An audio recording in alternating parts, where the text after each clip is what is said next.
makan dan minum masih berdiri, makan dan minum masih tangan kiri. Kan luar biasa tuh Pak. Mengaku cinta kepada Nabi, tapi amalan sunnah jauh sekali Bu.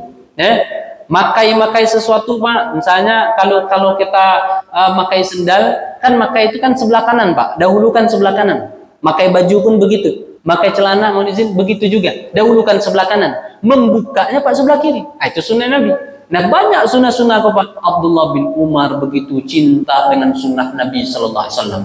Nah, apa yang bisa kita ambil Bu dari periwayat hadis itu? Abdullah bin Umar tanamkan dalam diri kita masing-masing bahwa kita akan berusaha mengamalkan sunnah Nabi Muhammad Sallallahu Alaihi Wasallam. Jangan Pak, kalau seandainya mampu laksanakan sajalah. Yang ringan-ringan tuh Pak laksanakan.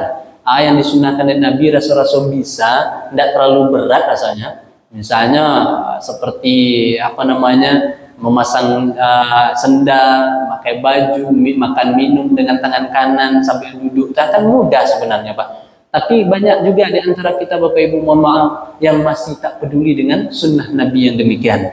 Maka Bapak Ibu yang dimuliakan Allah, mohon izin sebelum kita bahas apa isi hadis ini, mari kita sama-sama berniat untuk bisa menjadi pecinta sunnah Nabi melalui sahabat Nabi yang mulia ini, Abdullah ibnu Umar radhiyallahu anhumah. Nah, kata Ibnu Umar Pak, aku mendengar Nabi SAW bersabda, ada 5 tadi Bu, syahadatain, salat, kemudian zakat, kemudian haji, kemudian puasa. Urutannya dalam hadis Muslim Pak, puasa itu terakhir. Tapi ada urutan 1 menyebutkan puasa itu nomor 4. Tapi ini tidak masalah. Mau nomor 4, mau nomor 5, yang penting dia sama-sama tiang agama, pilar agama. Nah, bagaimana respon kita terhadap pilar Bapak Ibu? Harus kita pahami. Ada hukum-hukum tertentu yang memang disebutkan dalam pendapat para ulama mazhab. Contoh, 5 ini Pak. 1 pendapat mengatakan siapa yang meninggalkan antara 1 dengan yang lain, artinya Bu, ada 5 Bu, tapi dia tinggalkan 1 pilar, maka dia dihukumi kafir. Itu 1 Pak, pendapat 1. Dihukumi kafir. Contoh, kalau dia ndak sholat Pak, kafir.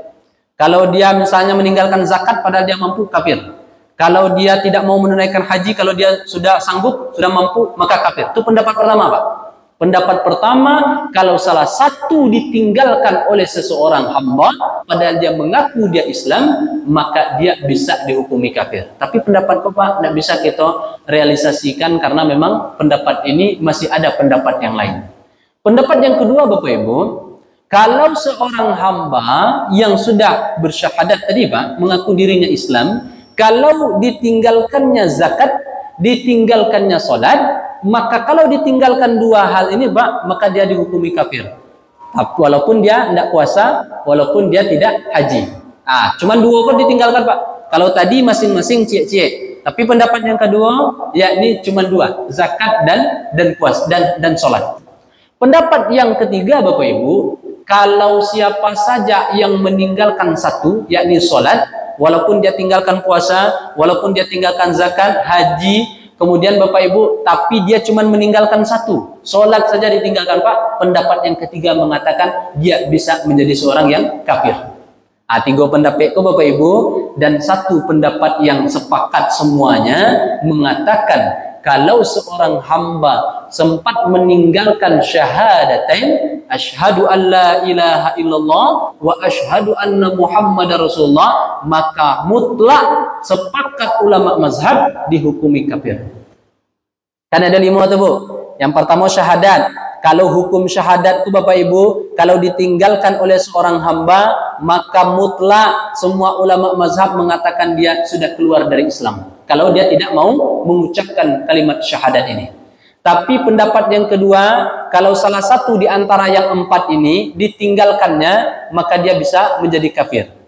Pendapat yang ketiga mengatakan kalau cuman yang ditinggalkan antara sholat dan zakat, yang kedua ini tidak masalah Pak. Kalau sholat dan zakat ditinggalkan, dia bisa menjadi kafir.